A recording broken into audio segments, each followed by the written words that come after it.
இந்த போராட்ட களத்துல ஒரு நிமிடமாக தாங்கள் பங்கேற்றுக் கொள்ள வேண்டும் அப்படிங்கிற துடிப்பை அவங்களுடைய கண்களில் பார்க்க முடிகிறது.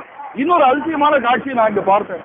இந்த போராட்டத்தை போலீசார் ஒழுங்குபடுத்துவதை விட தன்னார்வ தொண்டு நிறுவனங்களை சேர்ந்தவர்கள் தன்னார்வலர்கள் தான் அதிகமா ஒழுங்குபடுத்துறாங்க. அதுலயும் அந்த யாரெல்லாம் ஈடுபடுறாங்க அப்படின்னு பாத்தீங்கன்னா ஒரு 10 வயது சிறுவன் நின்று ஒழுங்குபடுத்துற அந்த காட்சியை பார்த்தேன். அவரோடு இணைந்து ஒரு 60 வயது மூதாட்டி இந்த போராட்ட களத்தில் ஈடுபட்டு கொண்டு போக்குவரத்தை ஒழுங்குபடுத்துகிற அந்த காட்சியை நான் பார்த்தேன் ரகுமான்.